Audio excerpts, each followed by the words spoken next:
Hello and welcome to Paradox, Untold Stories from Athletic Directors with Dr. Danielle Lapointe and Dr. Dustin Smith. We have some crazy and unique stories for you, which are made possible by our sponsor, Wall of Fame. At the Wall of Fame, our mission is to bring your school's legacy to life. We transform school tributes to make it easier than ever to celebrate your whole community, showcasing your school's diverse history, proudest moments, and top role models. We understand that the true value of our Wall of Fame is in your content. Whether you are starting a new tribute or adding to an existing one, we give you all the resources you need to build an interactive experience and take your content to the next level. Speaking of next level, let's check in to see what Danielle and Dustin have for us today. Hello and welcome to another episode of Paradox. We're excited today. I'm excited today because we have what many people around me call a legend in the state of Oklahoma. And one in particular who happens to be an associate AD for me calls this guy a very good friend, best friend. I'm not sure if Tyler will share that sentiment or not, but we can talk about that here in a little bit. But I'm excited to have Tyler Chapman with us today. How are you doing today, Tyler? I'm doing great. How are you? Man, I'm living the dream. Excited to have this conversation. We've been talking about this for a while, trying to get this lined up, and as we'll find out, Tyler wears a lot of hats. He does a lot of things, but as you understand, in our profession, that happens. But also combine that with being in a small school and in a remote location. We'll call it a remote location in part of Oklahoma, but we'll dive into that as well. But I can talk for days about Tyler, and we won't hold it against him. That he is also a friend of Jason Cullors, a previous guest on this podcast, and a friend of all of ours. He knows Cullor well. We won't hold that against him, but we'll talk about a variety of topics today. And Tyler, before we get going, I like to ask this question. Tell me what the resume doesn't tell us about who Tyler Chapman is. We can talk about you being director of facilities and operations and head basketball coach and a multitude of things that you do at a small school. But tell us what the resume doesn't tell us about who Tyler Chapman is. I'm a father of 4 kids. I'm a Guymon graduate. I've lived out in the Panhandle about 90% of my life. I'm a people person. Obviously, I love sports and meeting new people and learning and just trying to be around people better than me so I can become better. Well, excluding Jason Cullor and Alton Lusk, you're trying to make yourself better with other people, I hope. Yeah, I've kind of went around them and looking for people, other people, because I haven't learned much from them. No, just kidding. Those are great guys, and I call them all the time, and some of them daily, just to ask questions and try to learn something or what experience they've had with something and go from there. Well, let's talk about, you talk about being in the Panhandle, and people maybe across this country, maybe even on this podcast, doesn't know that there's a Panhandle in Oklahoma. So let's go ahead and paint on a map where Guymon, Oklahoma is, so people can kind of get a sense of where you're at. We are literally in the part of Oklahoma that looks like a handle. We are 40 minutes from Kansas. We are 20 minutes from Texas. We're 90 minutes from New Mexico. And probably about the same from Colorado. We're smack dab in the middle of the Panhandle. We're a 5A school. The closest 5A school to us is El Reno. And obviously that's off I-40 on the way to Oklahoma City. Yeah, and how far is that from you? That's probably about 230 miles. And that's the closest school. That's the closest 5A school.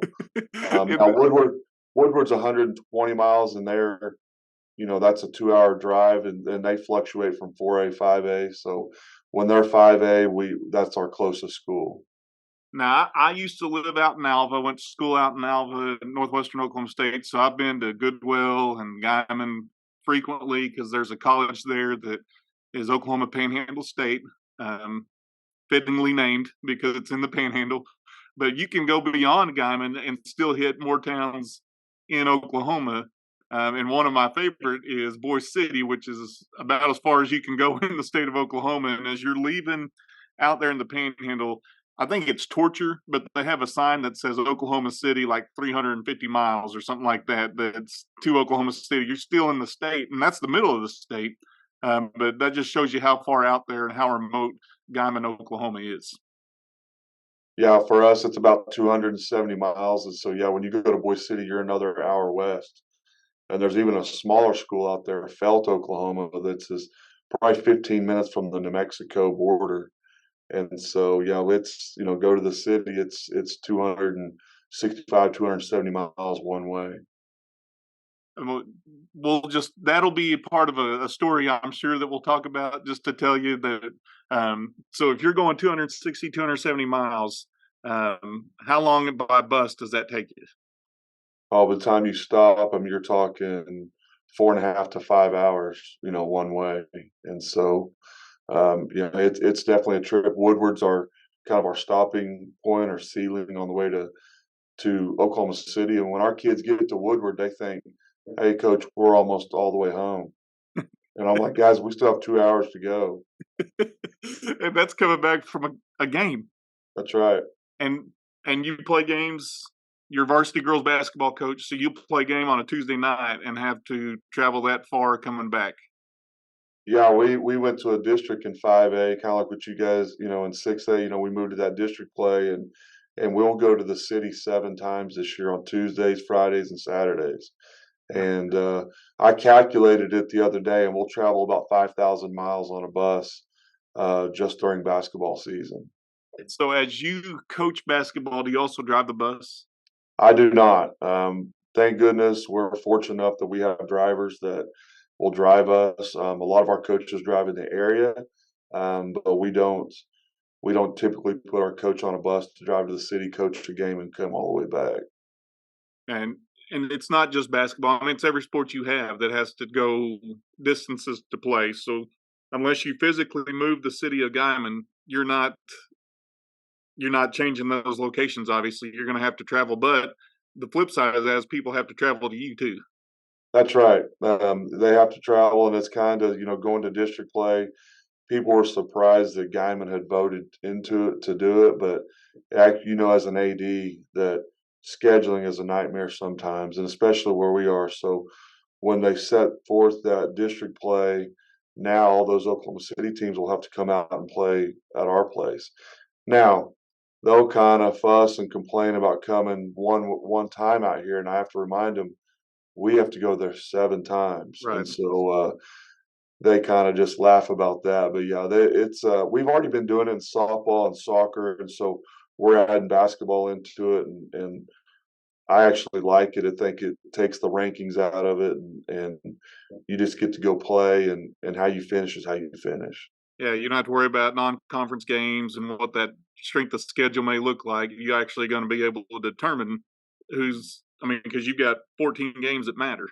That's right, and it's 14 games and 3 tournaments. Our schedule's set. I'm not looking to schedule. I mean, before this, we played anybody. We may play 4 Kansas teams, 2 New Mexico teams, 3 Texas teams, and get a few Oklahoma. And I think it on some of our best years of basketball, it hurt us rankings wise because a lot of people on the east side of the state didn't know who we were playing or how good they were or that sort of thing. Now, I went with Alton. Alton Lusk is an associate AD here at BA and happens to be the best friend of Tyler Chapman. And we went to Enid on Friday night for a football game. And he said, "Man, this was a stopping point for me," because he used to drive back and forth to Guymon. So he knows that area well. And he said it's still 4 hours from Enid to get out there. So pretty good jaunt. We were out that way. But a common person, somebody who said, he came in my office one day. He said, "Man, you got to get Tyler Chapman on the podcast, because that guy's got some stories, and we could probably talk forever about stories of Alton Lusk, but we probably won't get into that. We don't need to waste your time with that. But I know you've got some stories from your chair, and especially you've been at Guymon 15 years and been out there most of your life. So I know you got some stories from your chair, some things that were kind of crazy things that happened to you, and that's what Danielle loves about this podcast: the opportunity to hear stories from across the country. So hit us with a story to start this episode. You don't ever think it's going to happen, and you guys know as ads that we schedule sometimes a year to 2 years in advance, whether it's games and officials. And just a couple years ago, we're going to the game and we're playing, and it's like a 6:30 and 8 o'clock tip off, and we're playing a team from the city, and they call me about 6 o'clock because I'm panicking about where are they at. And I get a hold of their AD. Their AD gives me the coach's number, and they're still about an hour and a half out. They didn't check on the map where Guymon was from Oklahoma City. It was the first time their coach has ever been out here, and so we didn't end up starting that girls' game until about 8 o'clock, and the boys' game about 10 o'clock. But we had to get it in, and during basketball, you don't know if you'll ever have a makeup with winter time and things and ice and snow, and so that's one of those things they didn't prepare and didn't check on how far they were. And we've actually had a team before. It was a non-district, non-conference game, and got to Woodward and read the sign that it's 120 miles and call and say we're not traveling any farther. And those are two things right quick that come to top of my head when Yeah, you're an AD and scheduling and you've talked to them and you've already been to their place the previous year, and then boom, they bail on you on game night. I just feel like that's common sense, though. Like, they didn't Google where your school was before they left, so they knew what time to leave. Like, that's crazy. Yeah, and we send out a weekly, what's going on what events are going on during our game or before the game, after the game, where we're located. If it's somebody that I don't, it's brand new to us, I'll tell them, hey, it's a 4-hour drive, it's a 5-hour drive. But this one in particular, just I guess they just forgot to look and get to Woodward or just past Woodward and say, hey, we're not coming any farther. And then the other one was just late. Um, it's happened with officials too, where one of the craziest things is we're getting ready to tip off. I was coaching boys. I coached high school boys for about 15 years before I went to girls. And during the girls' game, we have no varsity officials. And I literally have to officiate the varsity game, grab another guy that I know is a high school basketball official from about 20 minutes away, and we call the high school girls game until those guys get there. So I referee the girls game and then go change clothes and then coach the varsity boys game. And so it was pretty wild that night as well. So let me I've ask you got this question, Tyler. When you do that, do you just have stripes hanging in your office that you can just jump into if you need to? Well, we usually do, and just for that reason, because it's happened before in junior high, or I've been places and a guy's forgot his shirt, and so we teach an officiating class here, and we have for a while that we just have some around, and luckily, there's been some times junior high wise where I've had to say, "Hey, I've got you covered. Here's a whistle. Here's a shirt." I also call high school basketball games when I'm not the nights we're not playing. And so I don't get to call as much as I want, but I've gotten a habit that I just bring my stuff with me. My daughter plays travel basketball, and we may be in Dallas, Tulsa, Oklahoma City, Lubbock, and I take it with me because it's happened a couple times where the official doesn't show up, doesn't get hurt. Well, I'm like, we just spent all this time driving. I guess I'm going to go lace up and I'm going to call this game. I don't want to, but I've had to do it before. Well, and I think that's just a tool that all athletic directors have. You never know what you may do. You may be the scorekeeper. You may be you may keep the book. You may keep the scoreboard. You may do a whole variety of things. But especially in our country right now, we have such a shortage of officials anyway. And then you get out in where you're located. that's the pool is even smaller just from trying to get officials, and you're definitely not getting them to come from Oklahoma City or from the more populated areas. So trying to get officials may be a challenge for you sometimes. Without a doubt, and we don't have a chapter that assigns us out here, so you're kind of on your own as an AD to go hire officials, and so we get officials from Oklahoma, Texas, New Mexico, um, Wait, so and you we're have to able to. you call all these What's different that? you call all these different associations trying to get your officials? Yes, we do, and we'll Holy call them. They'll give us nightmare. usually a number, and they'll I call the association, and we get them. Those guys are certified in one state, and we quickly get them certified in our state, and we've kind of, in fact, we've done it this year out of Amarillo, Texas. We've hired 2 or 3 crews to come cover some games. Well, and just think about you coach you ref in that girls game. How much flack did you take from the girls coach? Did you have a short leash with the coach? Did you just say, "Hey, here's some home cooking," or were you just as neutral as you could be and just say, "Hey, I'm not listening to any of this mess from you"? Well, what's even wilder about that is my oldest daughter, was a freshman or sophomore in high school and played on the varsity team, and so I That had you're to, officiating?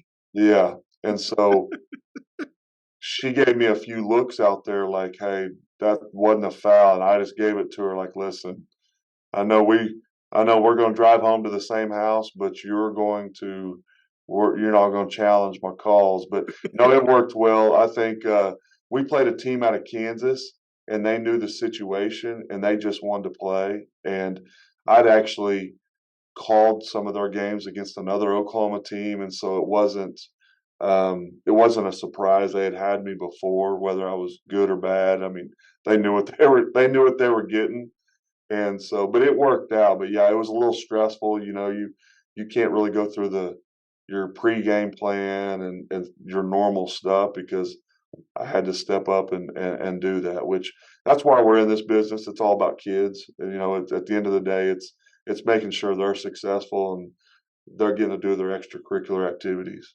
Well, and you talk about it. I mean, being out there when a team will travel there and not go to Woodward and just say, "Hey, no moss, we ain't going anymore." They not when the team will show up. You want to give every opportunity you can for kids to participate, and if that means you're calling a game, you're calling a game. And fortunate for you, you've had experience, so it wasn't like it was a maiden voyage for you out there on the floor. You actually knew what you're doing. So, do you have 2-man crews out there? Do you have 3-man crews for basketball? We went 3-man probably about 5 years ago, and I think it's actually helped us find crews because the older officials, more seasoned officials, obviously they want to call that and that way, and it kind of just saves legs, and they're able to call more games. And I know as a high school basketball official, the older I get, I'd much rather call 3-man crew than 2-man. Have you ever called the game as the single official? What I've started a game like that because the guy was running late. In fact, yesterday at our scrimmage, my team's playing, and we started at 4:30. Well, a lot of people aren't off at 4:30, and I knew that, and so I called the first scrimmage for about 10 minutes by myself, and we just made it work. I think I was probably every time there was even a possibility of foul, I called it on my girls, so we had to play defense a little bit longer. But So let me ask this question, Chap. As you as you look through the lens of multiple lenses there, you've been an official or you are an official, you're a head basketball coach, athletic director. How do you balance all three of those? And do you, as the head coach, chide officials? Do you ride them hard? Are you sympathetic towards them, or I mean, how do you balance that with trying to be the coach and trying to win a game, but also understanding that they're officials and you need them, and sometimes they may not be the best officials ever, but I mean, they're there to help kids have the opportunity to play. So how do you balance being the AD, the basketball coach, and an official, and trying to balance the behavior that you need to exhibit? that's a great question. 23 years ago when I got into this profession, and started coaching. I was coaching JV basketball. I knew everything. I knew every rule. Um, I was always right. I was that guy that I rode officials hard. I've got many bench warnings, and when I about 5 years into my coaching career, we started having a shortage of officials, so I got into it and I started officiating games. And I'll be honest with you, I looked at myself out there on the floor and I said, "Is that how I really act? Because that guy over there is acting like a moron." And Mm. from that day forward, I really changed my whole perspective of how I acted on the sideline and being a mentor, being a coach, being an example. Because I think as a coach, your kids reflect how you act as a coach. And so, I mean, I think it changed me being official when I became an official, being a better coach, and I have a little bit more grace with officials because I've been in those situations. I've called playoff games. I've called games where a coach's career or his job is on the line with 16, 17, 18-year-old kids, and you kind of, you got to have a little compassion, but you also got to understand that official's out there doing the best they can, and especially with a shortage, you want them to come back, so you got to do things the right way.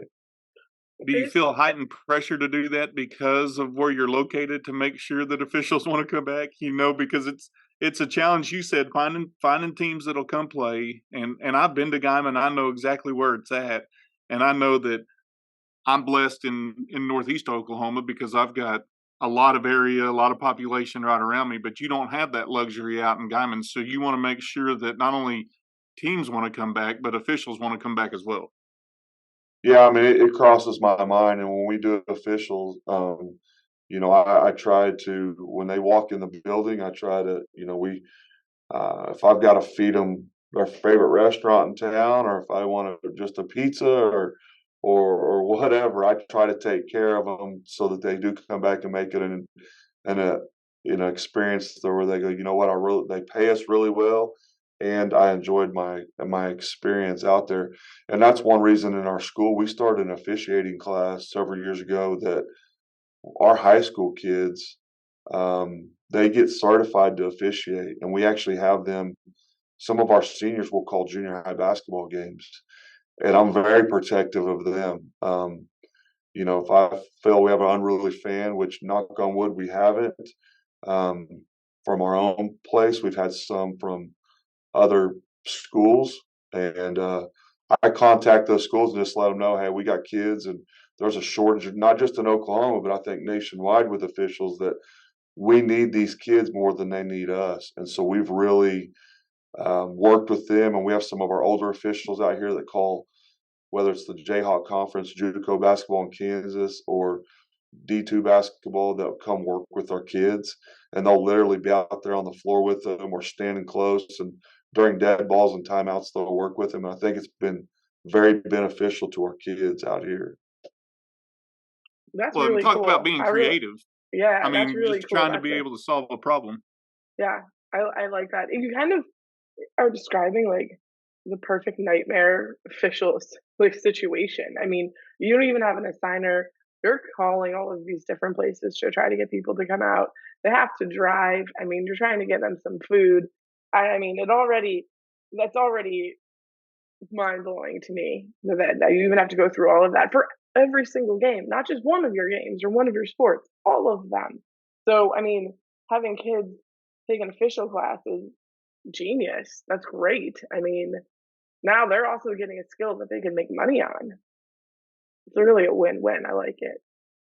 Correct. And we have so many small, Class A and Class B schools that we've tried to fit them in there, and we try to put them with one, an experienced official with one of our kids. In fact, here in a couple of weeks, we have some junior high games that they're later in the evening, so it's after my practice that I'm going to call with our kids. I'm going to pick a kid, and we'll go call a junior high game or two junior high games, and just get them some experience. And we've done it with.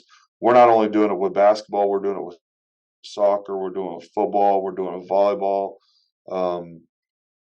soccer out here is probably the hardest thing that we can find officials. And so we covered all our junior high games last year with our high school officiating class. And we would have one adult with them, and we'd have two kids on the other, that were helping out. So it's been very beneficial for our programs, for the officiating cause, and just getting our kids experience. So as you said, you're very protective of those kids. So let's talk about the soccer scenario, because we've had some episodes on people getting on here and talking about how they've bashed the officials or they've been riding the officials pretty hard. So if you're at a soccer match and you hear somebody, you said earlier, an unruly fan, what is your steps to eliminate that for those kids? Just so, one, we're trying to retain these officials too. We want to make sure their experience is good so they'll come back and do it again and again and do it for years to come. So how do you handle that unruly fan that maybe you're trying to protect with your officials? One, I think you really coach up your coaches first, and you tell them what you're doing and what this is about. And, they know the shortage. And then what you hope from there, step two, is when you have your required parent meeting, not all parents are going to show up to that, but you try to help the parents be that layer of protection for those kids too. And you say, hey, that's a 17 or 18-year-old senior out there calling this game, and they're doing the absolute best they can. And then if it gets real bad, I mean, obviously I've went and just sat by them in the stands, or I've had to escort people out, or just have a conversation. I've called somebody, after a game, met them at the gate and said, hey, come by my office tomorrow. Let's sit down, and I'd like to just visit with you. And I think once you look at them and talk to them like that, they kind of understand, and they don't really realize, oh, I didn't realize that kid, that was his first time ever to call, or that's his first time to be in that situation. Because we have an official, one of our head volleyball coach is a high school basketball official too, and she goes through page by page of that rule book, videos. They actually take practice tests. In fact, they took one yesterday, and then they take it again until those kids pass the test. And I'm talking not just open the book and look up the answers, like being able to take that test and pass it. And so we try to do a lot of things, but I've had to escort people out, and I've had to ban people for a game, 2 games, a season. It's been several years since we've done it, because we're really trying to advertise what we're doing and promote what we're doing. And every year we have the area officials meet. I always put it out on social media, come join to be an official. And everyone, this year in basketball, we actually got 2 or 3 young kids, college kids, that came. And so the more we get, the better. It's just, but we try to do that layer of protection through parent meetings, just promoting it through our coaches, our kids promoting it, our class promoting it, having all eyes on deck at soccer games, because you do, and really every event, but soccer seems to be our most troubling one with fans at times, because it's a physical sport, and you don't really realize that. It's physical, just like football, and kids are getting tackled and ran over and hit, and did they touch the ball with their hands? Was the ball out of bounds? It's all kinds of things. Well, and the only padding they wear is on their shins. Exactly. Exactly. It's full contact, and they just wear shin guards, and I really admire what you're doing with the officiating class, and I think that's a brilliant idea. So let me ask you this: what sympathy, if any, do you have for those, maybe some people from a larger school or a more metropolis kind of area, when they start complaining about official shortages or they start complaining about travel? What sympathy do you have, if any, for them? I think it's bigger. I think it's hard all the way, all the way around, big school, small school. I think one advantage that you have with the larger cities and things is you do have chapters, and you have, you may have different groups and larger groups to pick from. I think one of the issues I know as a young official, I felt like, is you try to get in, and then you buy all this gear, and you take the test, and you buy this gear, and you do all these things, and you get 4 games your first year. You barely even pay for what you got. And I think one thing as ADs and as those that run a chapter, I think to get more people, they've got to spread the love a little bit more and give kids more opportunities. But I've talked to guys. We've had larger chapters from Oklahoma City call and go, "Hey, do you have anybody out there that'd be willing to drive? We'll get them a hotel room if they'll come." And so I don't think it's one way or the other. Obviously, without an assigner, someone that just takes over and says, "Hey, you're going here on this night." Um, that's a disadvantage for us. But I also think bigger schools, they probably have the same thing. If someone can't show, who do you fill it with if they're sick? Someone just quits, no call, no show. So I have sympathy for them. I think they probably, like I said, they have more to pull from, but um, you're still fighting the same battle. So, what hat do you not wear? I mean, you seem to have way more time than I've got, so why not be the assigner of officials too? I mean, you seem like you need one more title. I tell you what, that's one thing. Every time we have a basketball game, I'm like, what would it take for one of you guys to be an assigner out here? I would love to have one, just so that and I don't know how you guys do it, where you guys are out with the assigners, if the school pays into that or but I would love to have that. I'm a top recruiter out here too for officials, so I think, and I try to say, hey, someone take this over, and so I don't have to find it every year. But nobody's taken that bite yet. So we kind of glanced past the statement of they got to Woodward and said we're not driving any further. Was that a conference game? Was that just a non-conference game, or was that just? I mean, and what do you do in that situation? Obviously, you're left without the game. But what happens in that situation? Is there any penalty for people not making that trip? No, not really. It was a non-conference, non-district game, and it was really just a JV game, and you have a crowd full of people or that are coming in, and you got to stand at the door and say, hey, we're going to look for another game, or we'll have an inter squad, or we'll do something. And the frustrating part is you got grandparents that drive 2 hours from a different direction to come watch their grandkid play, and then the school calls and says they can't do it. The problem is there's no penalty. There's really nothing I could do. Obviously, I'm having a stern conversation with their athletic director to say, hey, this is the situation, and sometimes the ADs don't know, or they're on their way and they're behind the bus, or they're not sending one, and they say, hey, we have a parent that works for the school that's going to be the administrator there, and so there's really no teeth to it, and so you're like, all right, we'll pack up and we'll try again tomorrow. So that's why the district play was important for you, to be able to go to districts and know that you've got teams that are going to both have to make that trip, and you're going to have to go to their place too. But you know that those are built-in games. Yeah, and that's what I really liked is they're built in, and you can really see where you're at. I mean, like as a basketball coach, I think it's the best seeding. It's already wrote on paper who you're going to play, how you finish out the district, instead of putting it in. Let's just be honest. I mean, somebody and I don't blame them. Somebody from McAllister or Durant or somebody's not going to know anything about Guymon and vote and do when they do the weekly voting and give us any love, and we may have a great team, and vice versa. I have to call people and say, how is this team? How is Tahlequah? How is this team? Because I don't know anything about it, because they're not a common opponent. Or now we're getting to play our bay twice. You'll know where you finish. You know exactly who you're playing, and you can look ahead and go from there. So Tyler, let me ask you this question, just because I know, and I know Danielle doesn't know, but what is the landscape like out in the Panhandle?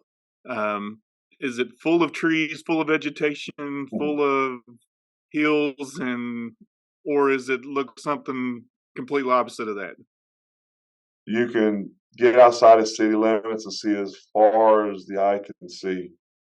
I was gonna Um, say, based on how you're describing it, I just have this image of like desert everywhere, and then like there's your school in the middle of it. This it, area that you have to drive 2 hours to be anywhere.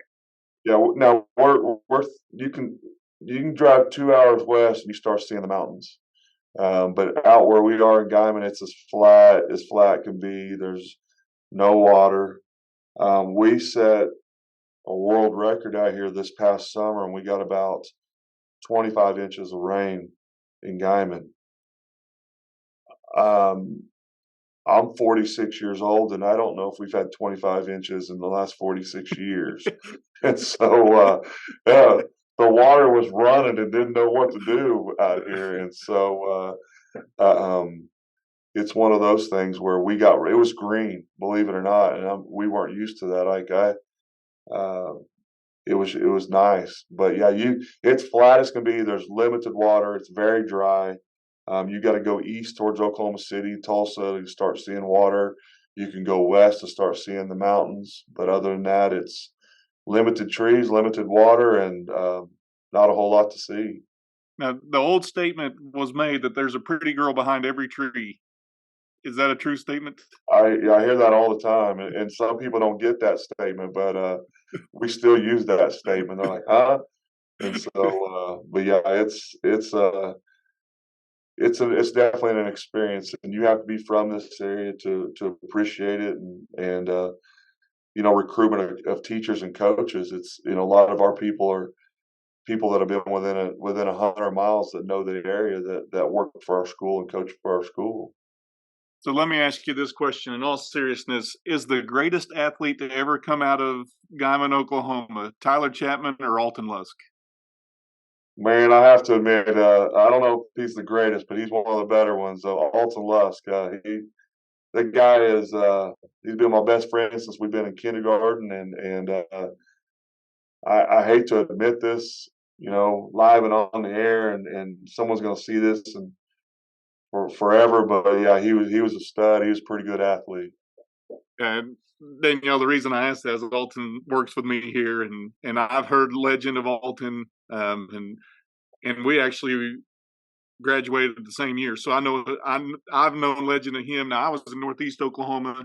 He went to college at UCO, and I ended up in Alva, Oklahoma. So the changes for me in Northeast Oklahoma to just an Alva, and Alva's still what, 3 hours from you, 2.5 hours from you, Tyler.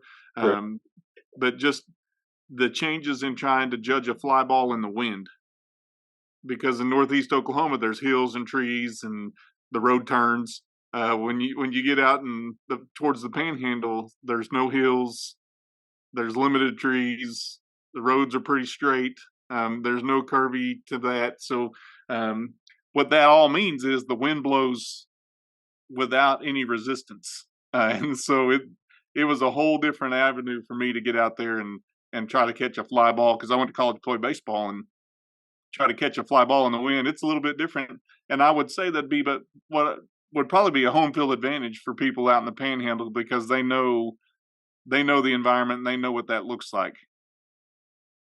Oh, without a doubt. And they get here, especially when they're coming from the city where you got tall buildings and things like that, things to lots of trees, and they come out here and especially in soccer, they may kick a ball and we've actually got a stadium that's kind of built down low, and so it blocks a lot of that wind. But soccer will they'll kick the ball, and I always tell them you better have plenty of balls because this one may end up in the parking lot. And we've had playoff games where one year we got beat by 1-0 in the quarterfinals out here, and a kid kicked one in from about 70 yards, and it was because the wind moved it about 8 different directions, and our goalie went right off his fingertips. But it was about 70-yard kick with about 2 minutes to go in the game, and we ended up getting beat. So in some of those soccer games, can you kick the ball and it not go anywhere just because the wind is so stout and Not the way we're set up. They usually get some. It's the higher the ball, you don't know if it's landing in the seats or if it's going in the parking lot. Right. So what about a knuckleballer out there? Is it because you use the wind to your advantage if you're a knuckleballer? I think that'd be a huge advantage. You found somebody like a Tim Wakefield to come through, Guymon. Oh yeah, we're looking for those all the time. Um, we usually get that north wind, and it keeps a lot of balls in the park. And you know, we have a nice ballpark here, and the outfield fence is about, I don't know, probably 40 or 50 feet off the ground. It's off the heels how they've done it, and they built that. A long guy uh, made that himself back in the '70s, and it's very nice. And so to hit a ball out here and hit it in the wind, you got to be a stud. Wait, are you gonna be Tyler Chapman or Alton Lusk? That's what you're telling me.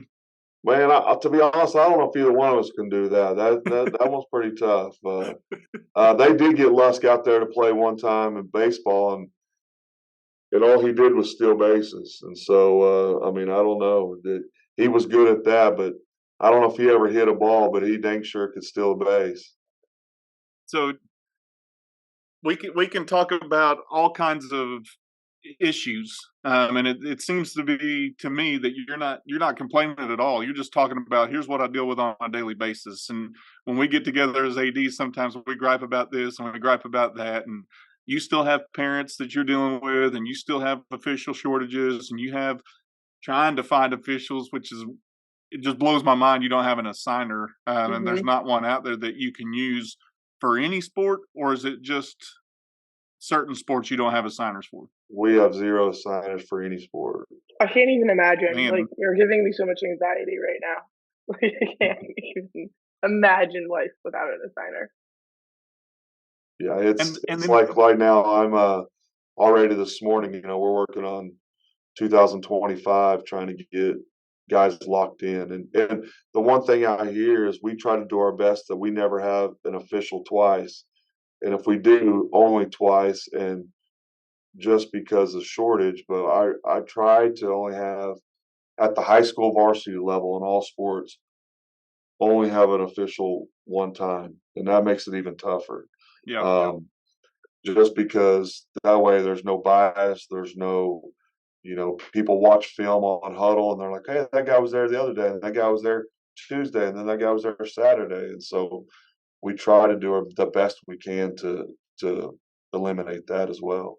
and we've had some officials that I feel like I had to give them a letter jacket because I've seen them so many times at our games that just, I mean, I can only imagine. And you putting even a stronger parameter on that and saying, hey, we're only going to give you 2 times at the max, and trying to, man, the anxiety, like Danielle said, is going through the roof for me right Mm-hmm. now, just trying to figure out how does this even happen. And you're not even talking about junior high games or JV games. You're just trying to talk about your varsity games of trying to solidify officials for that. And at least since I've been around athletics, junior high, you have a ton of games. And trying to find officials for all of those games is quite the challenge. And man, my hat's off to you for having to try to navigate those waters. Yeah, it's tough. Now junior high and JV, I may have a crew come and do. They may do 3 of our games in a year, and I feel like a lot of those guys are still trying to get experience. And in fact, I've, I'm going to be calling some with some guys to fill in and help some of our younger ones. And so we really don't have a problem with that. It's varsity where you know it counts for district play and district baseball game and soccer and things like that. We want to make it fair and equitable for our kids and the teams that we play. And a big part of that is those teams that are traveling from, I mean, if you're talking your closest game's 4.5 hours away, when those teams are coming to you, you want to make sure that it's a good environment for them too, and that they're not feeling like, hey, I'm getting up there and it's the school board and it's the librarian and somebody that's all a Guymon Tiger forever. They want to make sure that you're trying to protect the integrity of the game as well. And Well, but I think too, you know, when I wear that G on my shirt too, I'm also trying to make it quality for us. I'm a Guymon grad. I'm a Guymon coach. You know, I want to make it the best. And so when people leave, they're like, hey, win, lose, or draw, we had a great experience out there. And so you almost have to be a car salesman too. You know, you got to make it you got to make the environment good. You got to have quality people running it, and it's a full-time job. It's 7 days a week, and I think people don't get that as you guys do as ADs. I mean, it's not just a 7 to 4, 8 to 4 job. It's every day. Something's up, something new, transportation issues. Um, the padding comes off the backboard. One of our goalposts is, something's wrong with it. You got a water leak on the field. It's constant every day, something new. But I think that's why I like being an athletic director is every day's different. It's not the same old, same old. You're fighting a different battle, putting out a different fire every day. Well, and I've said it kind of in jest a bunch of times, just myself of all the hats I have to wear. But you truly are wearing a lot of hats, Tyler. I mean, you're wearing a lot more hats than maybe any of us.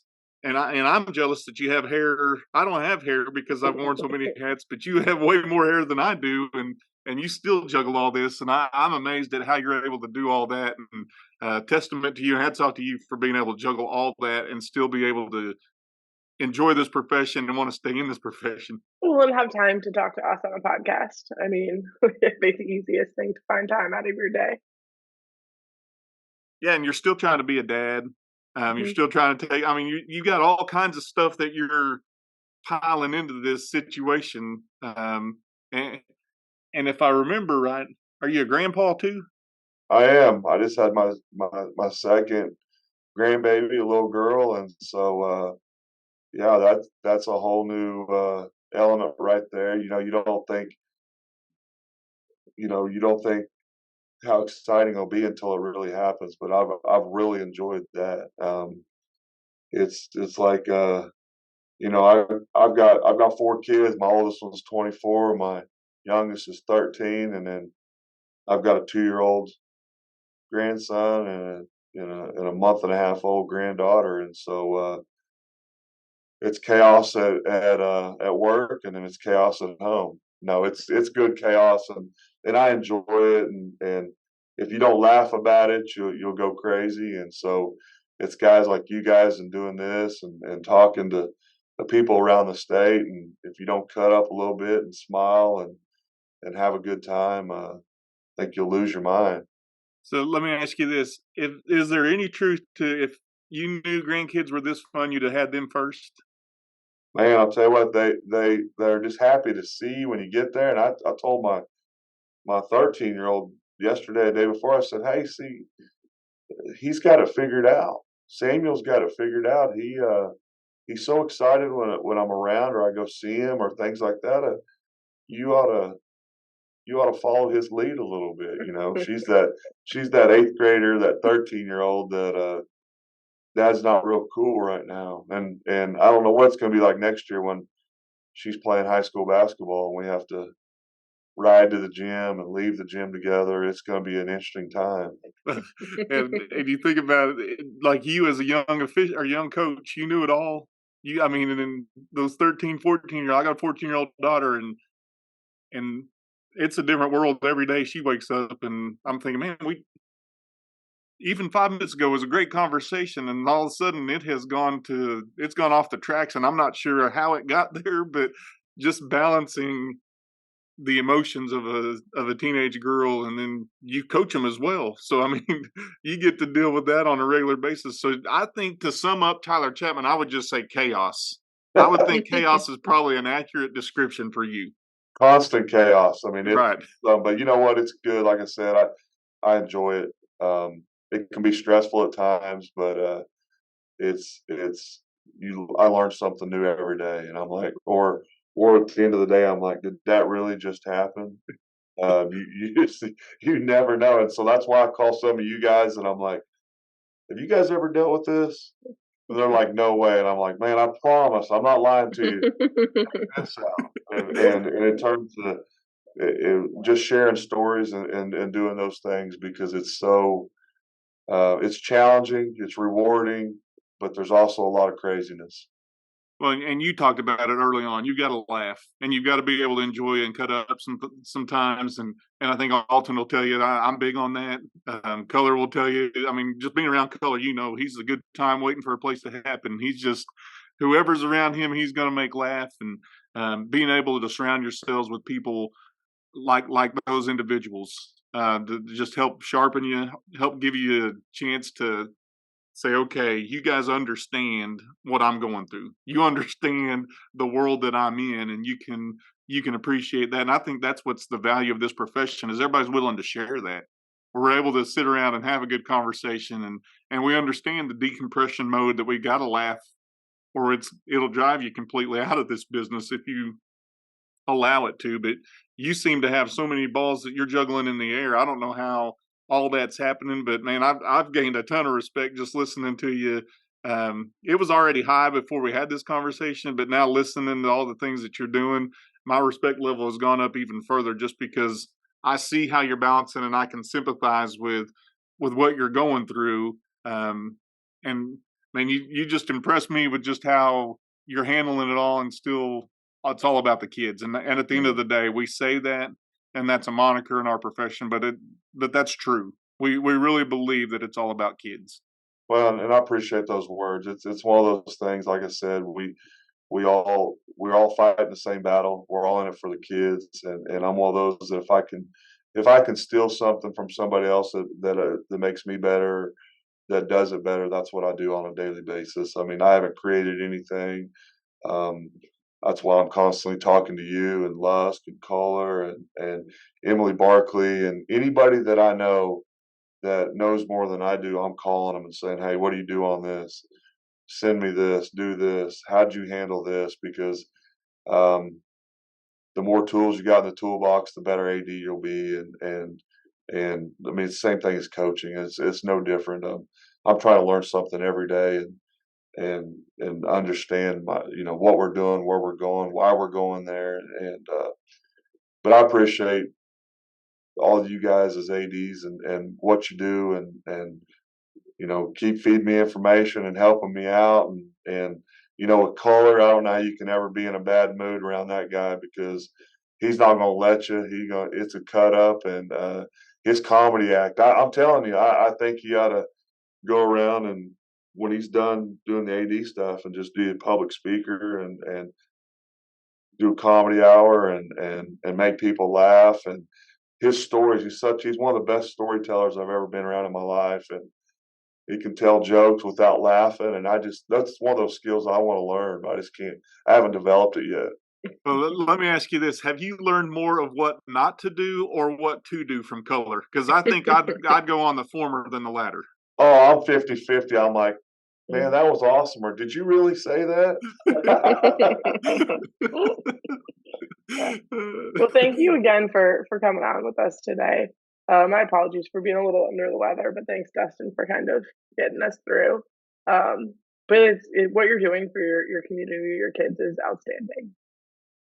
Well, sure. I appreciate you guys just visiting with you. I've watched your previous shows, and they're fun. They're informational, but there's some comedy into them, and so I appreciate what you guys are doing, and promoting what you're doing, and we're all in the same fight and on the same team. So thank you for having me, and I really enjoyed it. Jap, I appreciate you, brother. Thank you for jumping on here, and thank you for saying good things about Kohler.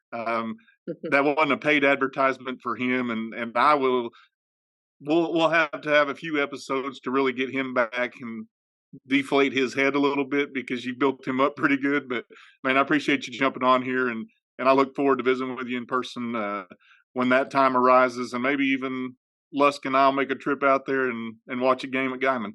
All right, thanks guys. See you, Dustin. Appreciate you, brother. That wraps up this episode.